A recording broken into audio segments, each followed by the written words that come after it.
There is not a single quote in this movie that I feel comfortable uttering during this podcast. We watch Don't Be a Menace to South Central while drinking your juice in the hood, and this is Geeked Out. Popcorn in our hands, ready for the show. From the classics to the blockbusters, we're always in the know. Throwing references like confetti, we keep it real. Geeked Out Podcast, we make you feel. We're the critics you can trust. Hey everybody, welcome into another episode of Geeked Out. My name is Kyle. And I'm Juan, also known as the man whose grandma still thinks I hit like a bitch. Well, as you heard in the intro, we watched Juan's pick this week. I am not going to say the whole title of this movie again. We're just going to keep referring to it as Don't Be a Menace, because that's way too long of a movie title. Yeah, it basically encapsulates this entire movie, which is just an excessive, over-the-top assault of comedy. Is comedy the right word? I would personally think so, yeah. I'll get into that a little further in a little bit. To give you a little bit of a rundown of this movie, originally it was released January 12th of 1996. It currently sits at 6.5 out of 10 on IMDb, 32% on Rotten Tomatoes with an audience score of 80. It had a budget of $3.8 million and it returned a box office of 20.9. It was written by the Wayans brothers, Sean and Marlon, and directed by Paris Barclay. The movie stars Sean Wayans, Marlon Wayans, Tracy Sherrill Jones, as well as many others, including their another one of their brothers, Keenan Ivory Wayans, who has random pop-ins during the movie. The plot summary is basically it's just a parody of several U.S. films about growing up and living life in quote-unquote the hood, told through, as I say, parody, satire in the style of the Wayans brothers. Now, this was your suggestion. When did you first see this movie? Because I was 10 when this came out. I did not see it when it came out, like the year it came out. I had to admit, I don't know what age, to be honest, but I'd say maybe a little bit too young to be watching it, but my parents didn't care. They kind of I just watched whatever they watched, really. So it wasn't a theater experience for me, I'd say, but definitely a rental, or like my dad just bought it, either or. Um, I definitely seen it at home, a little bit too young, but a lot of the jokes definitely went over my head at the time, but I still found it funny then, and I find it funny now. I'll say it. Like I will defend this movie. I feel like that's what I'm gonna be doing, and yeah, that's fine. I'm ready for Okay, I will say you're correct. You will definitely be defending this movie. it.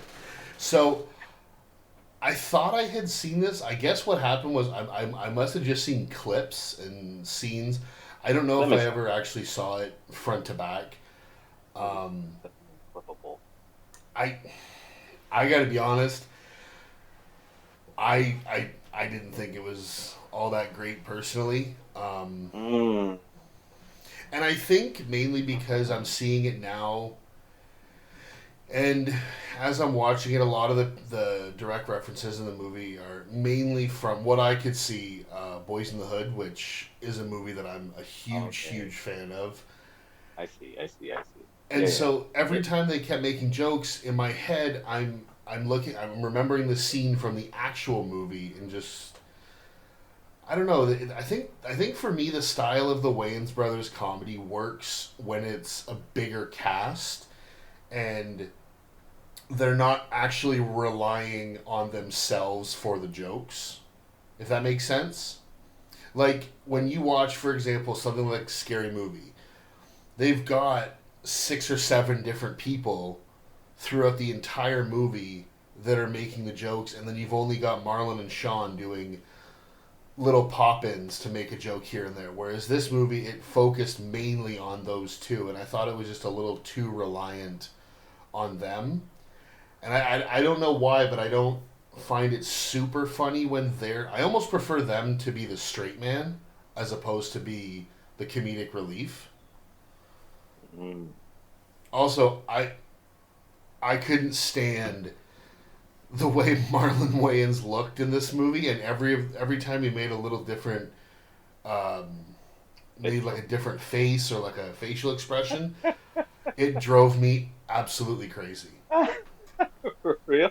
Yeah, I don't know why. I don't know what it is. And don't get me wrong, I like Marlon Wayans. I think he's actually a very talented actor. Um, Yeah.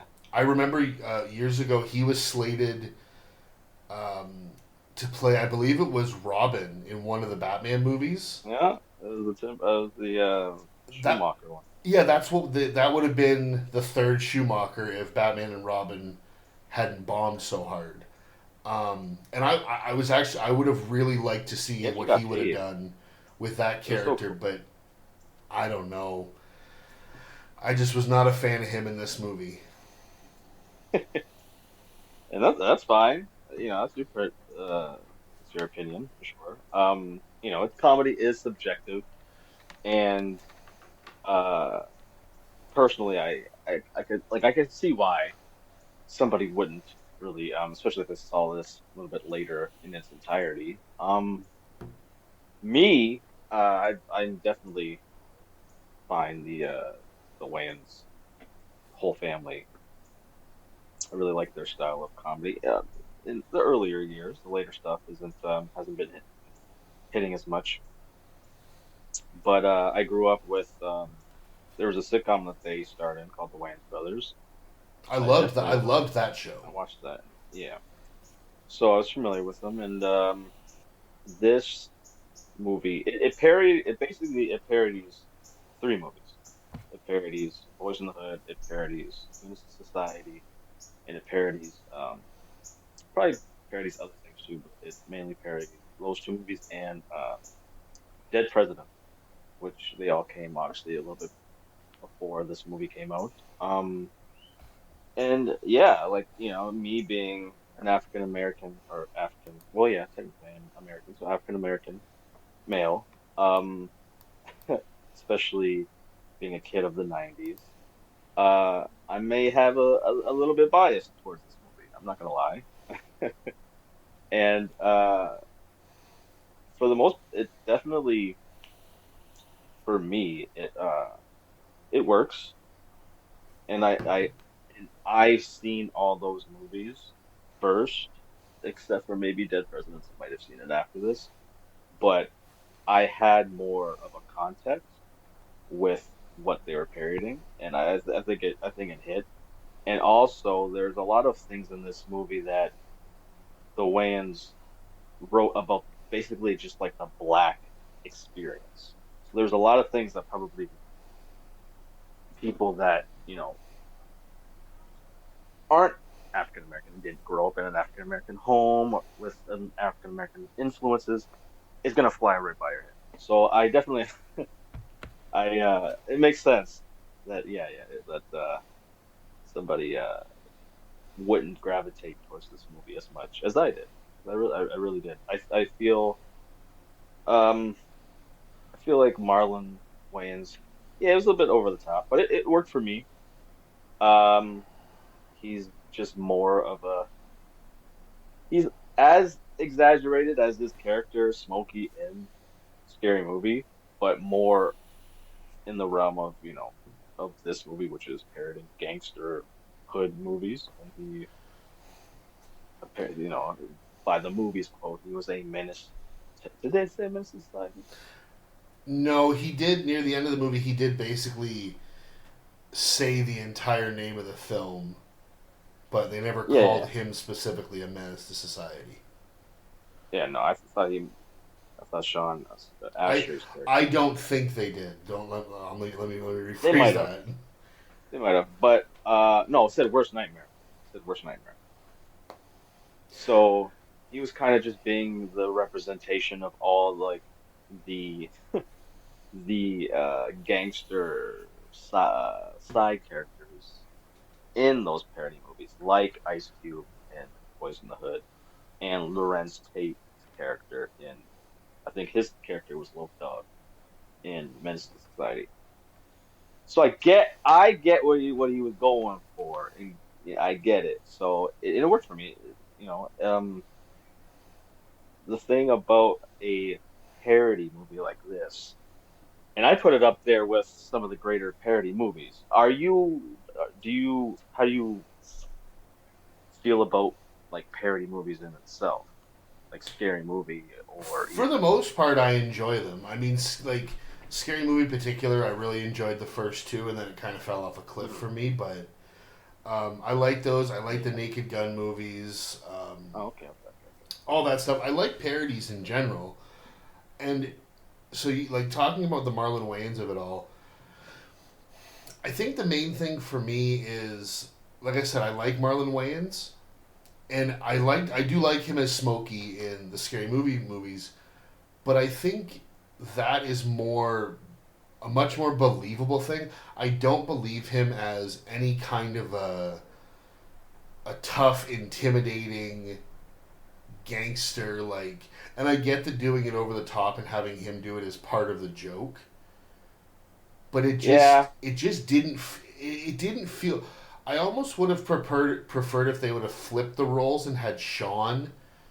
I mean, Sean is a bigger, more intimidating looking guy than Marlon is. So I think maybe that would have helped, but I really don't know.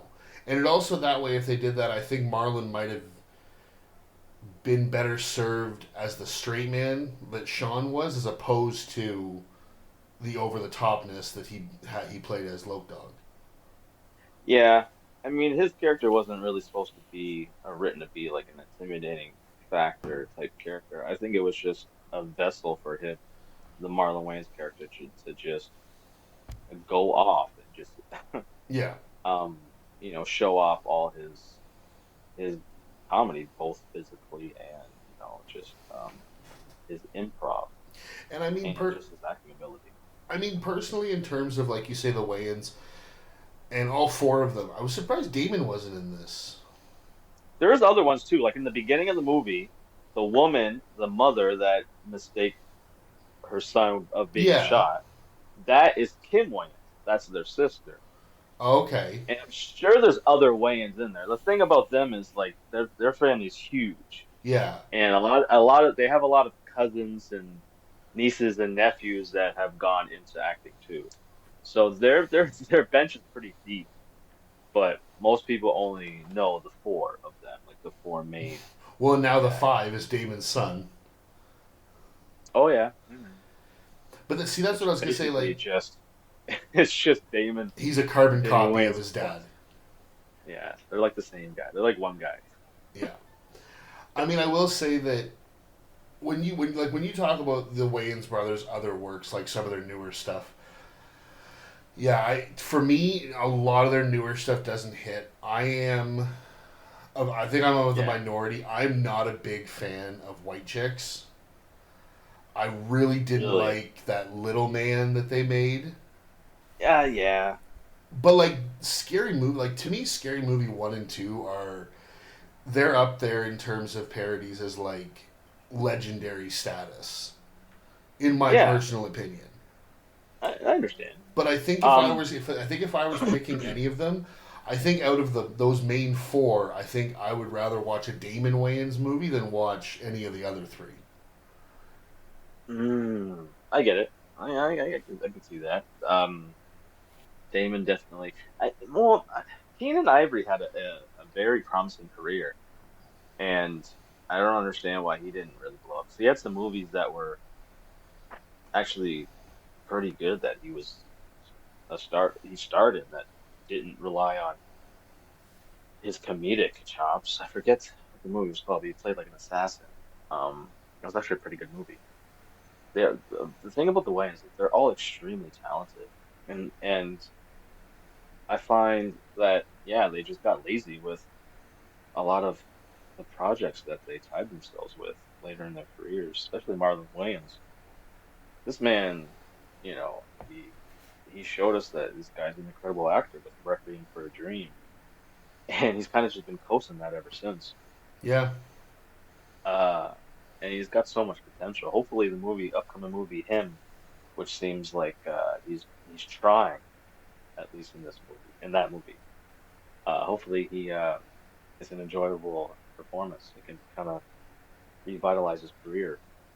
But to me, I do like this movie. I put it with some of the great parody movies just because I guess of my personal experience. Um, Watching all the Hood movies and being a fan of them and the again like the Black experience. For example, like the part with like the pastor Oh, when and he's giving, why did, when he's give or she's telling them to give the money and don't ask questions. exactly because because a lot of pastors in a lot of Christian churches are very much like that type of character. I will say And I you did would find that kind of funny, that scene. yeah, but it would be a you would find it like I guess you would connect to it more at a deeper level and find it even funnier if you did go to a church and there was a pastor that was maybe a little bit shady like that. Well, And that's kind of what they were doing. They were kind of writing their own experience in the Black experience within this movie. So I get why some people wouldn't find this as funny as other people. yeah, I did like that scene, especially when he's kind of like talking out the side That of was his pretty mouth, funny. and he's like, "Don't ask questions. Don't ask why the pastor has such a nice house or why he drives such a nice car. Just put the money in the basket. Do it. Put the money in the basket. Don't ask questions." Exactly. Yeah. What I did not like in that scene was the two grandmother the dance off. I didn't find that amusing. I just kind of rolled my eyes.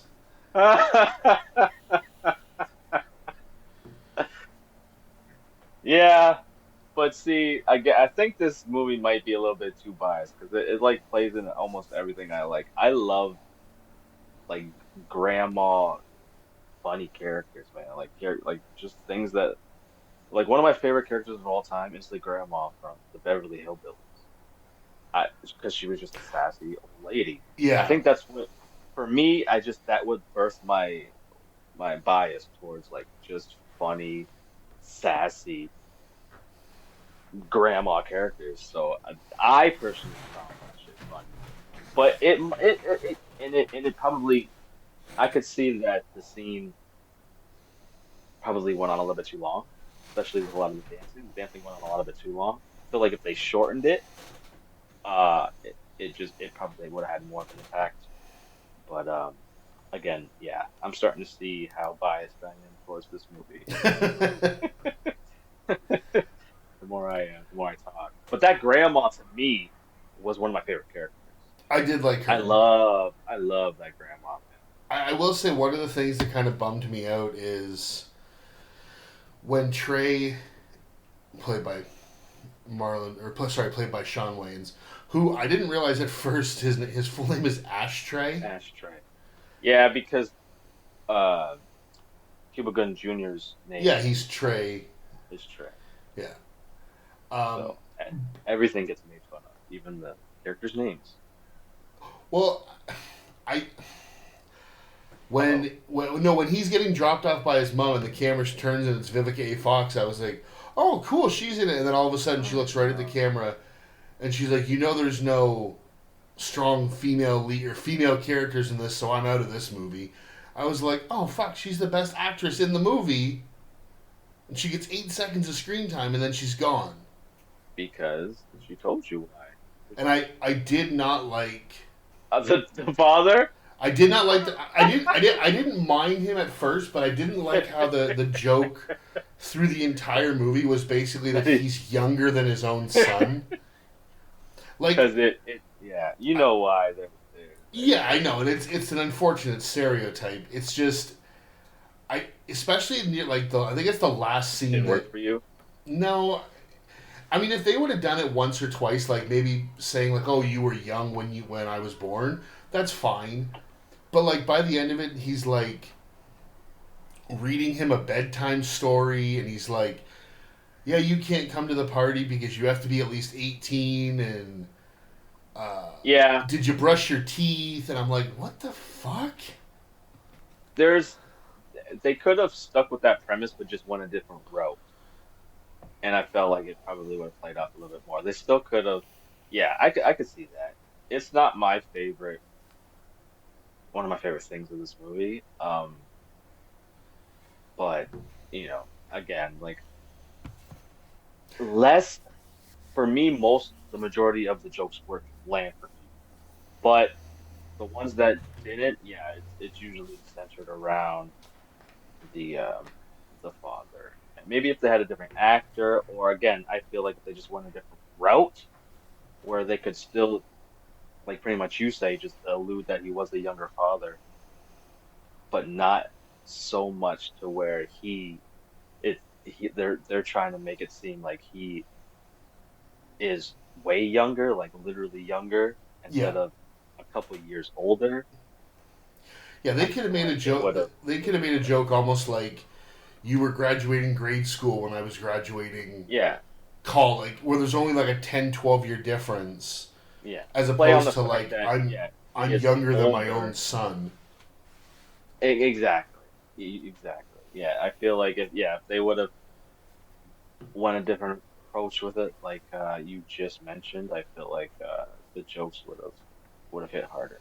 I don't know. I think for me a lot of it is I really dislike a lot of the stereotypes that we have in the real world, and I just Hmm. went like the movie making jokes out of them. I get where they're coming from, but I don't know. Maybe it's because it my brain is now starting to be rewired in 2025 as opposed to what it was when this came out. But I just like when he meets Dashiki at the party, and it shows all her kids, and she's like, "What do you say when you meet a new man?" And they all say, "Are you my daddy?" I'm like, that's a really like I get what they're trying to do, and they're trying to take a stereotype and spin it on its head and kind of make a joke out of it, but it just I don't know, it kind of rubbed me the wrong way throughout a lot of the movie.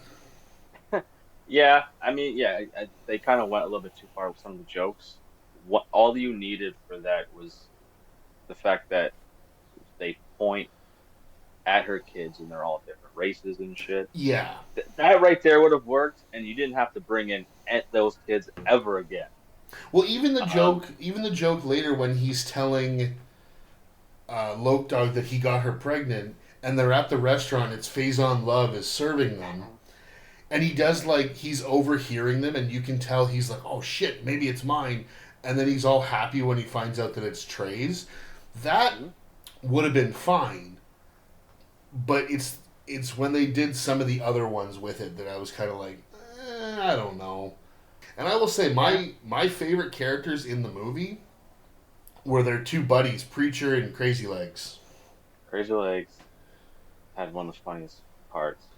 Man, Although I will say, if I had a so friend funny. who laughed the way Crazy Legs does, we wouldn't be friends very long. Yeah, yeah, kind of annoying laugh. I'm not gonna lie. It was like a hyena. It's exactly like I think he was making fun of a character from one of those movies that I think maybe laughs sort of like that. I'm not too sure, but dude, this movie is basically no, it vaguely has a plot, and basically it's just um a series of sketches kind of just strung together to I form did a notice movie. that near the end But of the there's movie. so many bits that work for me, man. Oh man, one of the funniest things, and it will get me every time I see it, is when they're at the hospital and they're in line and there's a motherfucker on fire Standing in line. and he's like, "I'm hope I'm next." That shit, bro, is one of the funniest things I seen it as a kid. I think it's probably one of the funniest things I've ever seen as a kid. Well, Besides that and the scene in Home Alone 2 when the guy gets electrocuted. turns into a skeleton. I think those two moments to me in my childhood is the funniest I have ever laughed. Well, I did like just before that when they get to the hospital, and he's like, "Oh, we need help, whatever." And the girl's like, "Here, fill this form out," and the form's like 12 feet long, and she Hmm. goes, You guys are number 1012, and then you hear over the PA system, it says something like now serving patient 213, and they just Which, see the lineup. I feel like and that's more of an indictment on the American, or like on healthcare, as opposed to oh yeah, racial stereotypes. exactly. I find that too. And um, just discussing with somebody in my life that is dealing with um, both the American and Canadian health just industry. Um, yeah, they're not too far off on how little that they care and how much um, or how little or how much time you have to wait to get checked out. And this goes for American and Canadian. It's crazy. Oh yeah, I And mean, this is a movie from the 90s and it still speaks true today. here in Canada, we're lucky we have universal healthcare, the whole deal. But if you have to go sit in an emergency room, unless you get real lucky or you're like bleeding to death or like third degree burns, buckle up because you're gonna sit there for seven, Hmm. 8, 9 hours before you even get called in. Sometimes. And if you need a specialist Oh, of then any it's sort, you're gonna be six that's months. another story, right? That's months and months of time waiting. It sucks, man. Yep. So watching that and seeing that then it's just like, damn, things have not changed. No. No, I was But yeah. very, very kind of blown away by that joke. But yeah, you're right. The movie doesn't really function necessarily fully like a point A to point B. It is, like you said, it is a bunch of different sketches, and they kind of do their best to tie them together. But then you've got some random ones that make like they're. It's like they just threw them in there. Like I don't know if they had other things around them, and then they just edited them out. But like the scene where Loke Dog gets delivered like the paper bag, and it alludes to him like cooking heroin or make or something like that, and then it turns out he's baking a cake. Hmm. I'm like, I get that that it's a joke like that, but it doesn't do anything in terms of the actual movie. Like No. it doesn't move the story forward. It doesn't even seem like it's a part of the story. It just like I say, it seems like it's a random scene that was Yeah, dropped like in there, and everything else around it was cut out.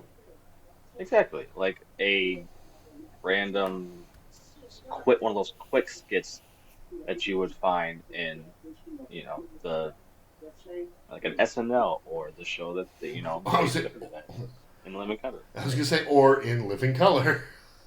Exactly. And yeah, it definitely is that's basically the movie. It's just strung together skits in their way and style, right? Yeah. And it definitely resembles a lot of things or the humor that was represented in A Living Color. And if yeah, if yeah, it just more of the movie worked for me than it didn't. But yeah, there are parts that it didn't. Um, Yeah, so some of the things that I actually really did enjoy in the movie. Um, I liked when you randomly see a billboard advertising the movie Back to the Hood Part 5, and it looks exactly like the Back to the Future poster. mm, mhm. Um, I did find the scene when they're in the convenience store, the liquor store, and they're being like profiled by the Asian store owners. Yeah, the Asian. Meanwhile, the white guy is stealing everything in sight. Hmm. That's a scene that's directly parodied from Menace to Society. See, I've never So, seen Menace to Society. see, that'll be a movie that we have to fit that in like somewhere theme, but we'll get to that one. We'll get to that one. Yeah, Yeah. it's basically ripping that, well, not ripping off the parody, but it's definitely pairing that very well. But you won't know it if you haven't seen that one first, and then compare it to this scene. But Well, and that it's whole pretty scene funny.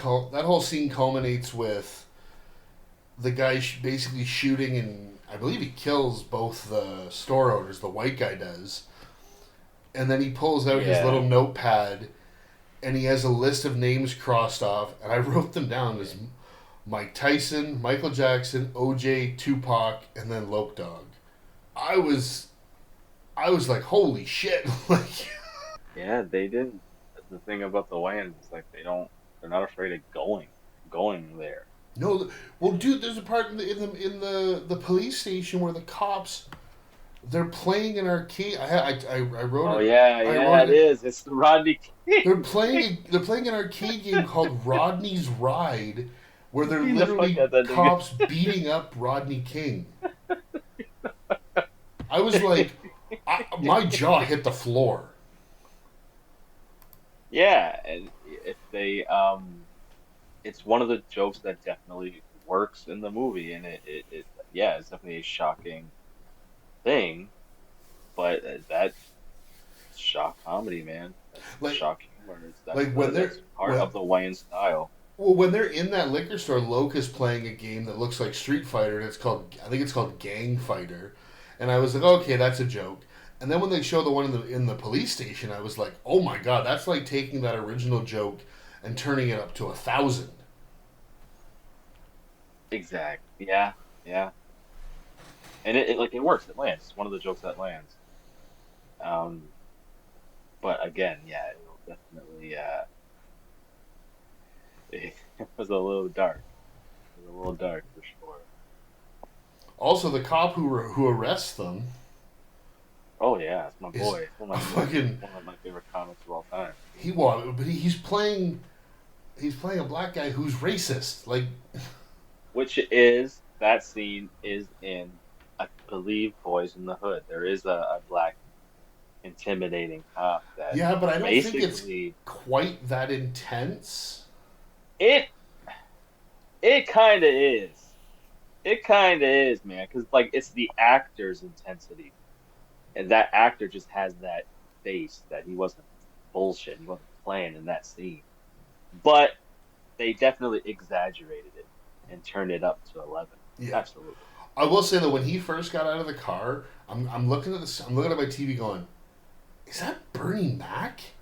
And then as Uh-huh. soon as he opened his mouth, I went, "Yep, can't be anybody else." It was definitely my introduction to Bernie Mac. But my God, even I mean, Yeah. Ocean's 11 was only 4 or 5 years later, and he looks Oh, just completely 11. different. Oh yeah, yeah. Like, and it was Yeah, only a he's matter of a couple young. years. This was young Bernie Mac. Yeah, man. Oh, maybe I don't know seven, what maybe, happened. yeah, This this what came out? What did it come out? 93? What? 96. 96? Oh, jeez. So Yeah, because so all those movies came out at like it would have been 93. filmed in 95. I think the first Ocean's 11 was like 2000 or '01. So it was only five maybe 6 years. But he looks like a completely different person from those two films.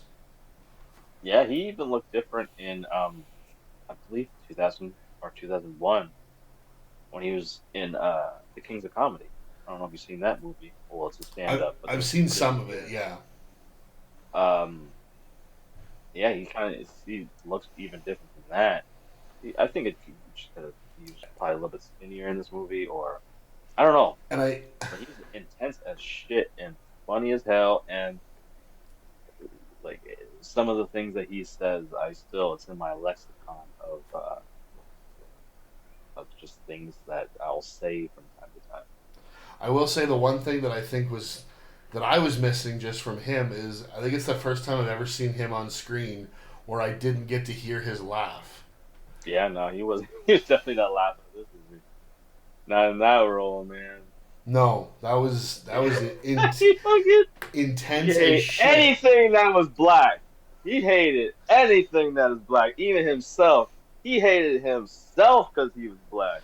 But That was he fucking started hilarious. he was talking about, like, yeah, anything that was black, not necessarily just people, but like just Black pepper. the color black, like just and, and Black when pepper. and when the camera zooms in, his eyes are so like just wide and intent. Like it. Yeah, he had those like If this was in a more Samuel Jackson serious eyes. If this was in a more serious movie, like that would be a terrifying scene. Yeah, there were a couple crazy-eyed, just scary black men in the 80s and 90s. He was one of them in his short, brief appearance in this movie. The other one, obviously, was Samuel Jackson. Well, There's Sam another Jackson one. can just do There's something another with one. his eyes that.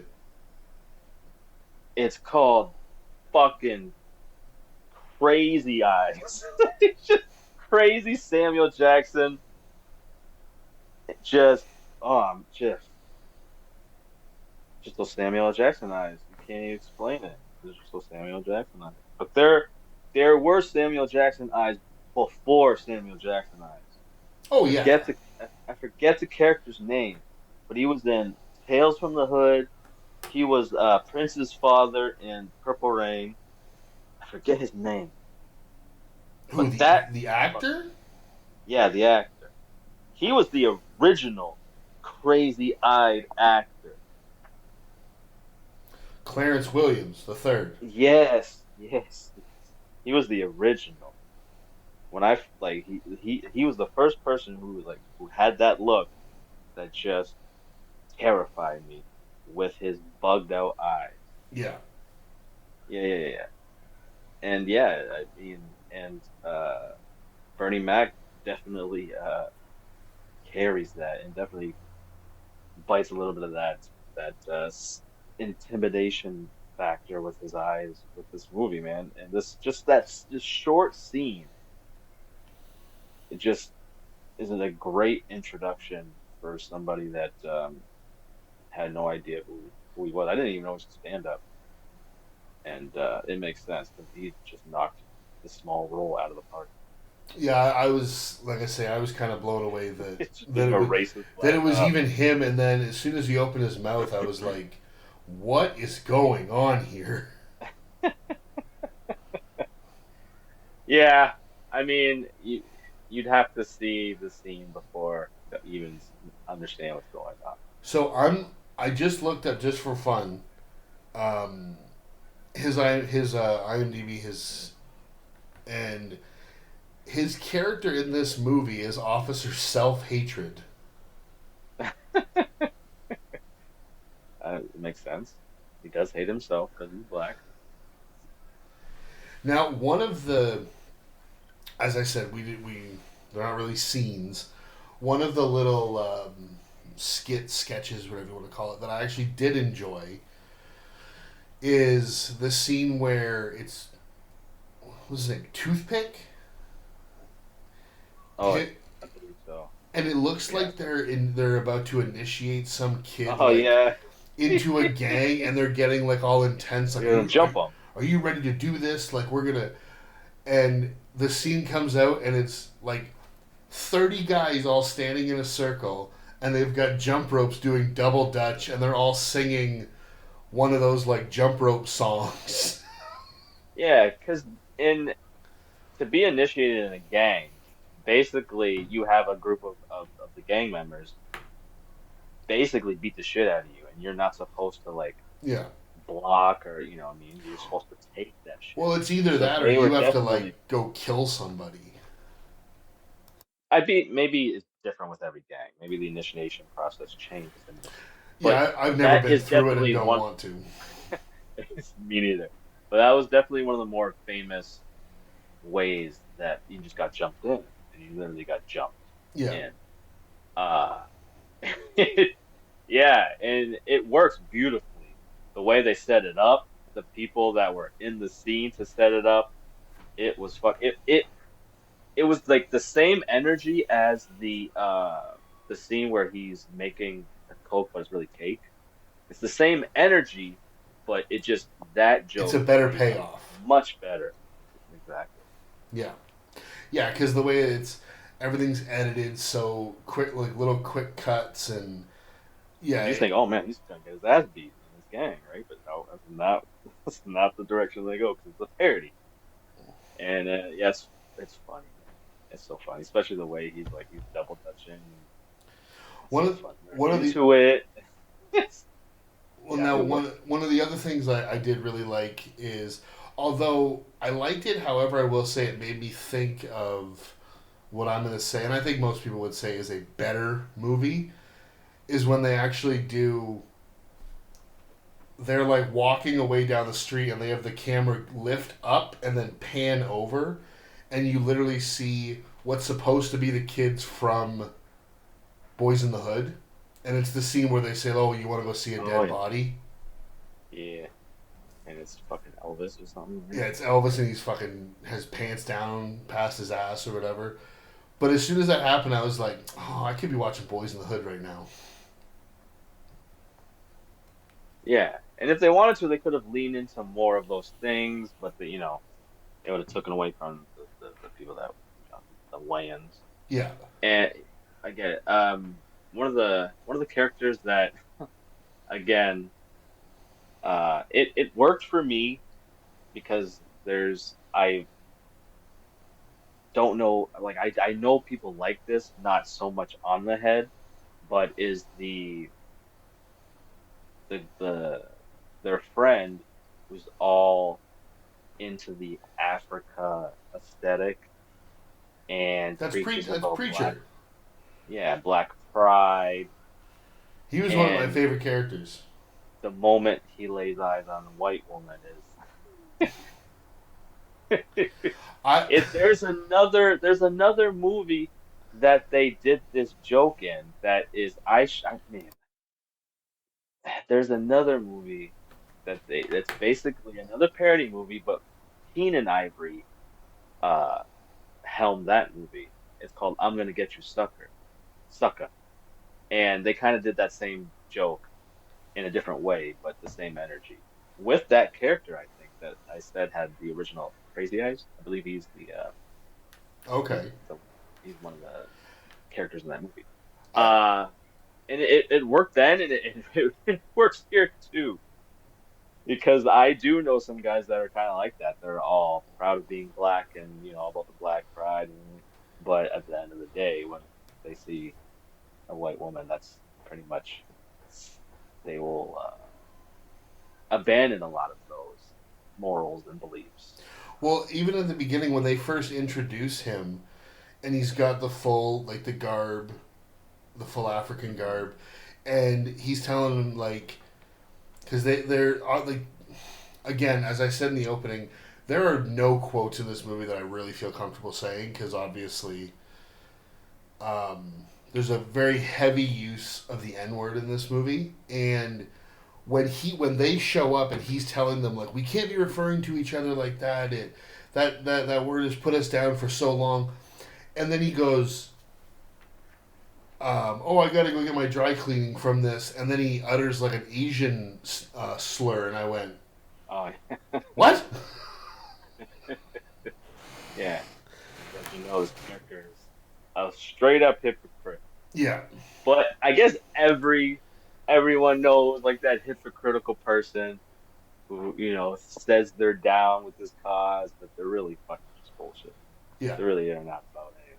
They want the recognition, or they want to fit in with a certain group of people, so they just They kind want to of let you go know along with it. how. Yeah. Oh yeah.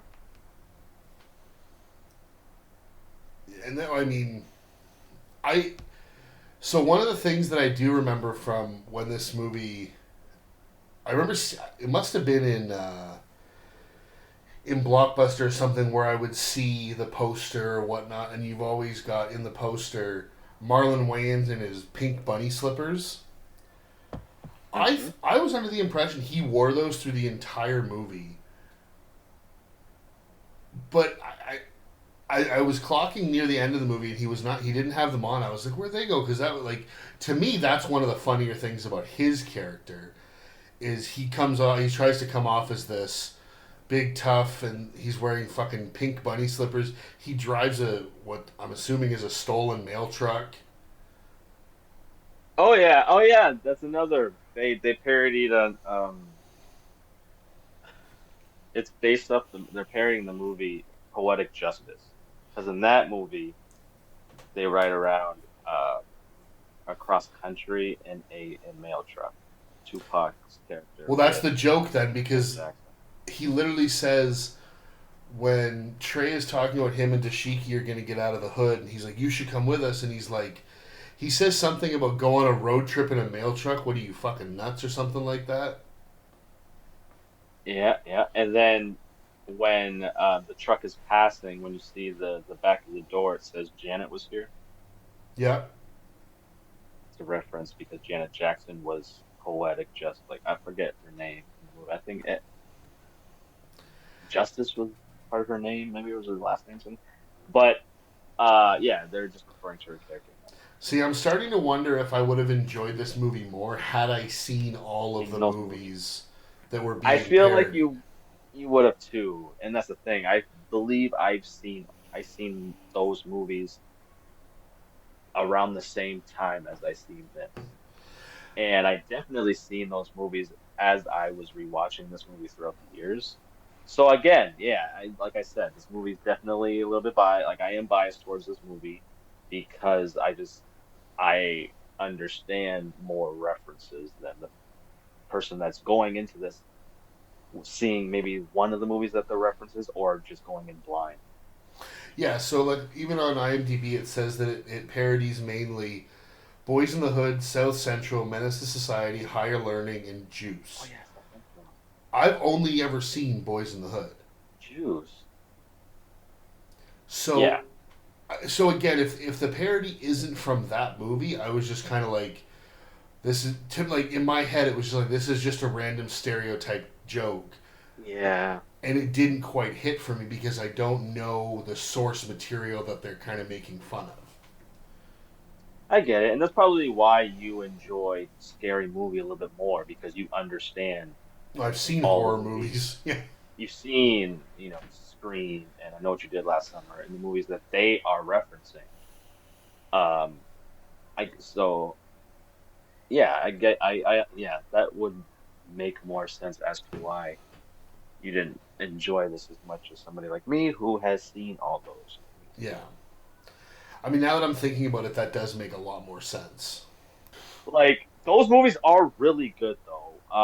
Like the thing about Boys in the Hood is like it's a good movie and a good um window in life in like the inner city at that time, the 90s, the late 80s, 90s. Um, but it's not one that as a black man around my age didn't gravitate as much towards that as we did uh like South Central or Menace to Society. I think Menace more so Menace to Society. Like that movie is a more it's like Boys in the Hood, but just a little bit more raw, a little bit more authentic, Yeah, and just one the movie that my generation gravitates more or finds more relatable than Boys in the so I think the main reason for that would be Boys in the Hood was so much more commercialized than those other films. Very much so. So like it was nominated for Academy Award, like Academy Awards, things like that, and so it was much more in the mainstream eye, It whereas was those other easily movies weren't as talked about by the majority of no, moviegoers. no, because it was just too much. It was just too much. I feel like Boys in the Hood is just easier for the white audience to digest and comprehend than the the other movies that came after it that were a little bit more accurate to uh, actual life in those circumstances at Yeah, that time. I mean it makes sense because I mean unfortunately if there's a movie or a TV show about something that's a difficult subject, a lot of people just tend to shy away from it because they don't want to face the realities. Yeah, they know what's going on, but they just don't want to feel so guilty, but they are curious as to what's happening. Yeah. They just don't want to see it in its raw form. It's almost like the old saying, out of sight, out of mind. And if I don't watch something about it, I don't have to think about what's really going on. Another thing that I did, I kind of found a little bit amusing, and I was a little bothered that they didn't have a payoff for it. Number one, there was it not this isn't the payoff part, but just one thing that I did notice when Trey is going to Loke Dog's house and his mom is putting away a box of cereal, and the picture is Dr. Dre, and the cereal is called Wheaties Oh yeah. with a D. But I thought that was kind of amusing. But when he gets to his dad's place and he says to his dad that he needs a haircut, and he shaves "kick me" in the back of his head, Mm-hmm. there was no payoff to that. I was like, that would have been something really funny that even later, If he not just not right away, kept but doing it, later down the line, someone did it and they brought it back. or they Uh, just randomly, yeah, they just sprinkled it in throughout the movie where he just kept kicked. He and doesn't he know what's couldn't going on. figure out why. Nobody Yeah, acknowledges it. That would have been funny. Yeah, that was something that it's right there. It writes itself, and I guess they didn't see it and they didn't care. One of the things again that for me it it was a joke. It was one of those quick things that they threw in the movie that I found funny. That kind of speaks to today, and it's the homeless man. I thought you were gonna say the weapon escalation. The homeless man. Oh wait, It's the homeless man that gets the money. He asks for money, he begs for money, gets the money. Then he takes off his homeless attire and he's in a full blown oh suit. yeah. He goes to his car because I don't know about you, but I know of several, not by name or personally, but I know people that's their scam. Like that's what they do. There And was I live in a actually city where they're full of those type of characters. Well, there's one in particular that I'm sure we've both driven by many times, but there was actually a story on like 2020 or something like that, like 6, 7 years ago, maybe longer, where they actually talked about there are people all throughout like North America, whatever, who do that basically as a living. They Yeah. they don't pay taxes. They just go and panhandle for money 8, 9 hours a day, just like everybody else would go to work. And they're living in like almost like $1 million homes, driving like Lexuses and BMWs and Cadillacs, and they're making a better living than any of us are who work day-to-day jobs. Yeah, it's one of those things that they were making commentary and one of those things that something that they talked about in the 90s in the 90s film that it still translates decades and decades after. Yeah, and it's really unfortunate because there are actually people out there who do need that kind of help, but the general public, I feel, can be so jaded by those experiences and finding out about that stuff that they won't give money to anybody, It whether ruined it. the real person who needs it or not. Yeah, it definitely ruined it for like actual people in need, which is sad. No, I thought you were going to talk about Of the this weapons the escalating. weapon escalating where it's like handgun to submachine gun to assault rifle to bazooka, and then Loke Dog has a fucking nuke, a Soviet That was Union nuke in the back of his mail truck. that was one of the things that I believe that was part of the trailer for one of the TV spots because I remember that scene predominantly. That scene is in sketched in my head. I believe it's because of the trailers of this movie. But yeah, this it's one of those it it's one of those scenes that it's whatever for me. Yeah, Um, I wasn't chuckling. I might have gotten a little laugh in there, but it didn't land yeah. that scene as much. What did land for me because I am childish and I am a huge Looney Tunes fan and just cartoons in general, is the scene with the man who gets stomped out flat. And I mean literally flat. Yeah. This motherfucker was flat paced, and he was a part of the drive-by that happens later in the Yeah, they film. show him later. You just see That's his face is that three is dimensional. fucking hilarious. That to me is so funny. Well, for a That is second, so funny because it's for a sec, nonsensical as fuck. for a second when they show him in the seat in the car, I didn't know what I was looking at because you can just see his face. I was like, is he? Well, I'm like, is he like hiding in the trunk and just sticking his face through a hole in the seat? And then I was like, oh no, that's the guy who got flattened earlier.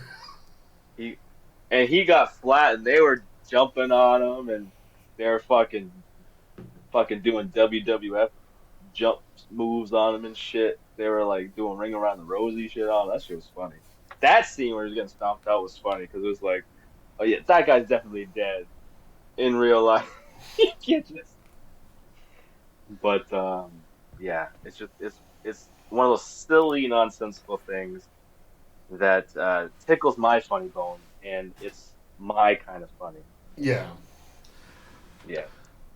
Well, and then you finally, so again, I already mentioned the Keenan Ivory weigh-ins, kind of cameo pop-ins, the Phase-On Love. What did you think of the Omar Epps? That was funny. When they're talking to him yeah. about getting out of the hood because he's like a college student or something. Hmm. That's right. When they're the three who walk by the homeless, the quote unquote homeless guy. Oh yeah, that's how that scene sets it up. But then they're like To me, it was just one of those scenes where when I'm watching it, I'm kind of just watching it, waiting for the next scene. yeah. Um, there's not really any payoff, but it's one of those scenes in the movie where it lets the movie breathe a little bit. Um, Well, the payoff is in between rapid fire they basically say comments. he finally got out of the hood because he's going to college and he's going to better his life. And Hmm. then as they walk away from him, he gets shot By that same guy.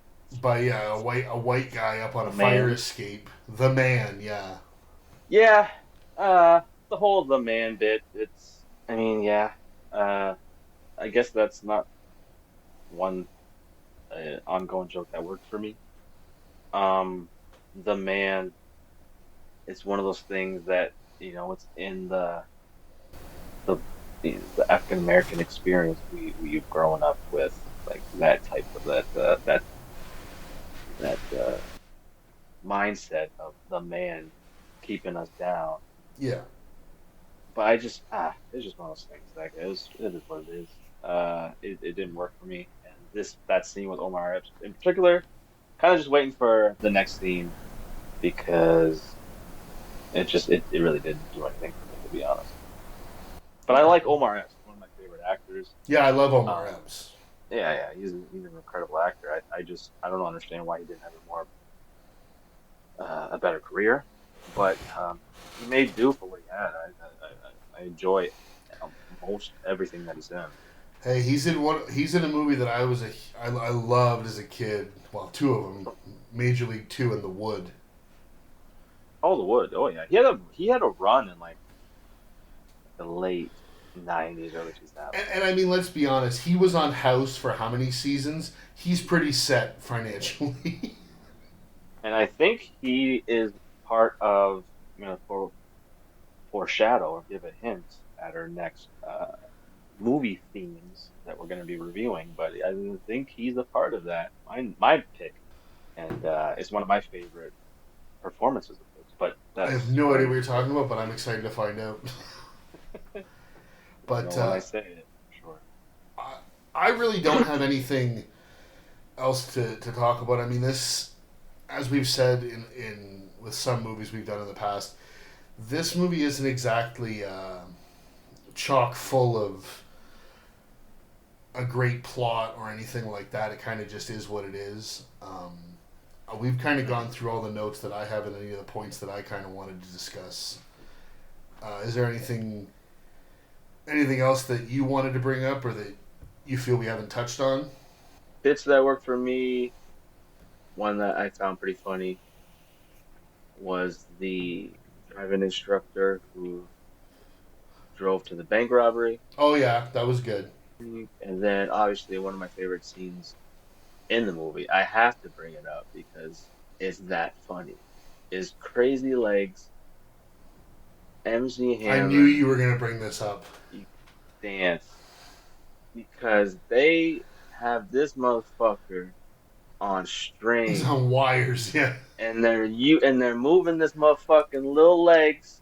If you watch that scene and you don't laugh, I don't think you're capable of laughter. I'm Either I'm you're a sociopath. I'm Because not. that shit I'm is so actually funny. I'm surprised it took this long for you to bring that up. I knew you were gonna love Ah, that. man, yeah, that's so funny. And then one more quick scene when Ashtray, I don't know why he's upset, but he is upset. He walks into the house and he starts swinging his fucking fists. He starts knocking out those kids. And then they pan further out of the scene, and all you see are all these kids laid out. Is that the scene where she says, "What are you doing?" and he says, "I'm trying to win Best Actor at the Soul Train Movie Awards." Probably, yeah, I think so. I think that was right after like the drive by, and he comes by and he's saying like it's. I think it's a lot of the scene from like Boys in the Hood when Trey's talking about after I can't remember his character's name gets shot, and he's like, I got to get out of here because there's nothing for me here type thing. I think that's why he's upset is he's realizing that he wants to get Okay, out. yeah, Because then he's like, yeah, yeah. I'll marry you, and you and I can leave and get out of the hood and have a better life. And Scene. What's one of the more famous scenes from Boys in the Hood. Cuba Gooding Jr.'s character, Trey, Trey. He kind of has an emotional breakdown at that moment too, where he yeah, kind of does swing into the air, very much like like Ashtray's character in this. yeah, But I enjoyed this scene a lot more. Not because the kid, it's just they don't. It's not the fact that he knocked out kids. It's the fact that they just took it that far. They didn't. They weren't afraid to do it, yeah. and it was just like it was just funny. It's just absurd comedy. But other than that, no. I think I pretty much ran through everything in my notes.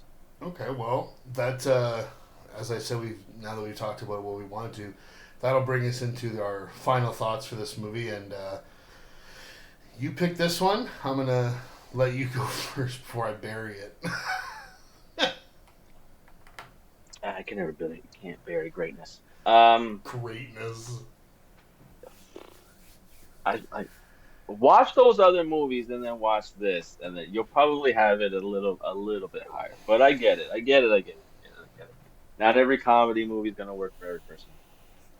But how I look at a comedy movie, because this movie you can't review it in a traditional sense because there's no plot, there's no uh anything to do with like a plot or a story. Yeah, there's no big That's not what this movie is. performance. No, it's just again, this is a string of bits that formed a what's called a movie, and yeah, it's basically just an extended episode of In Living Color.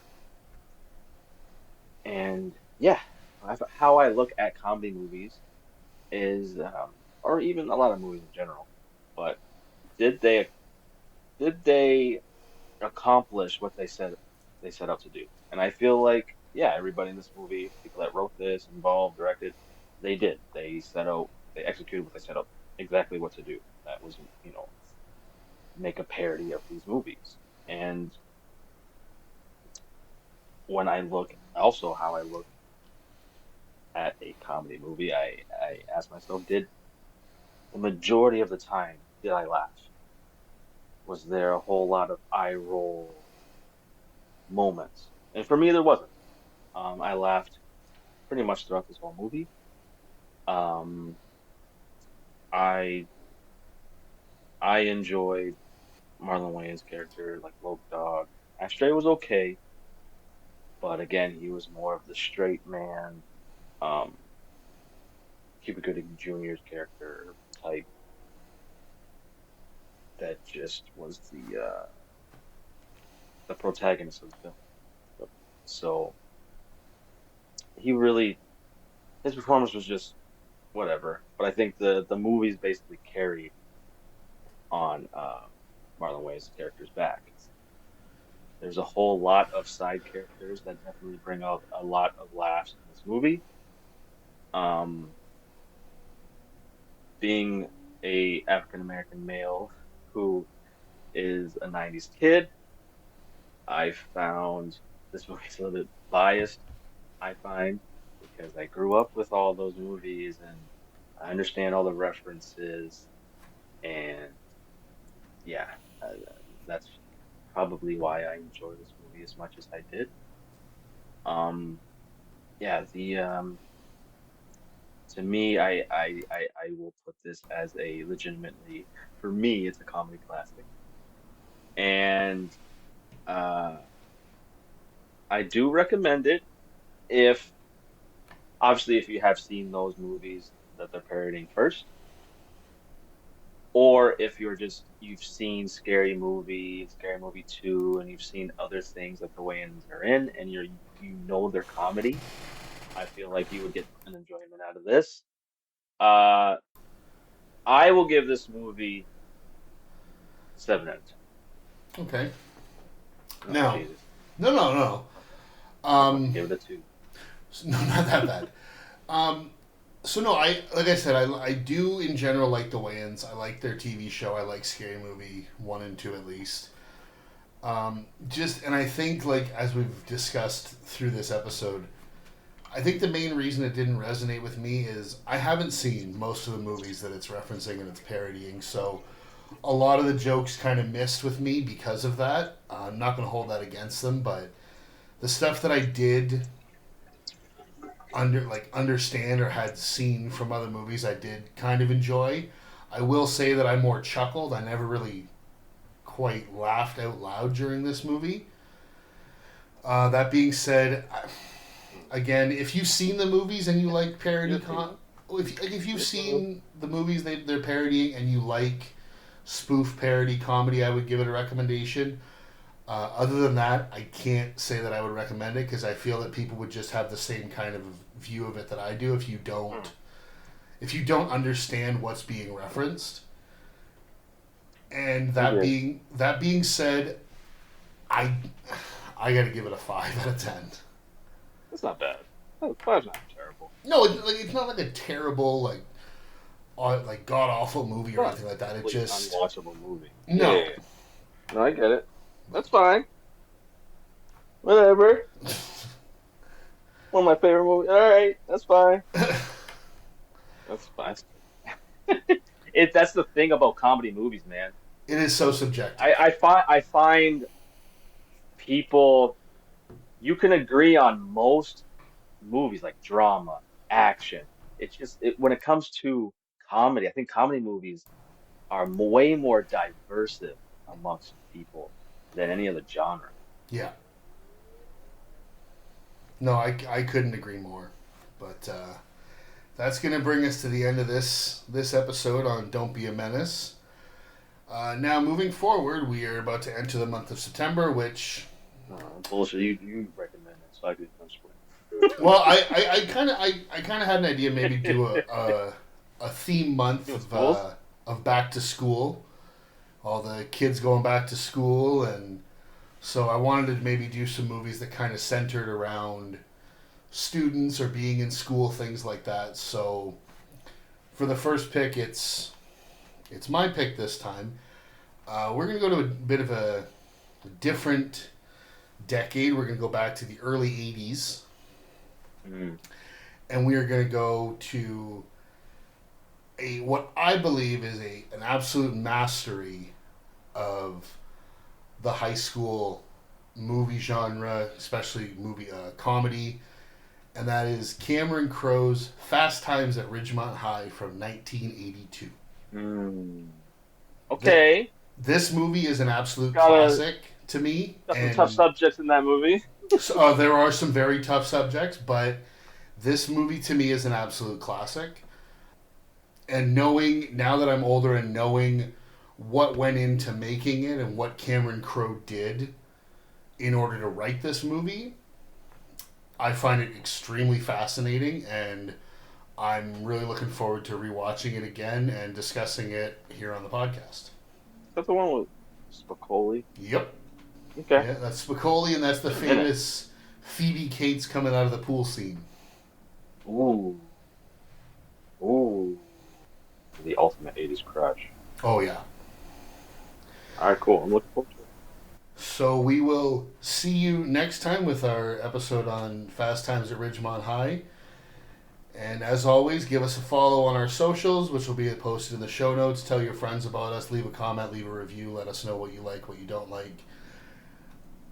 And thanks everybody for listening. Thanks for subscribing. We'll see you next time. Peace.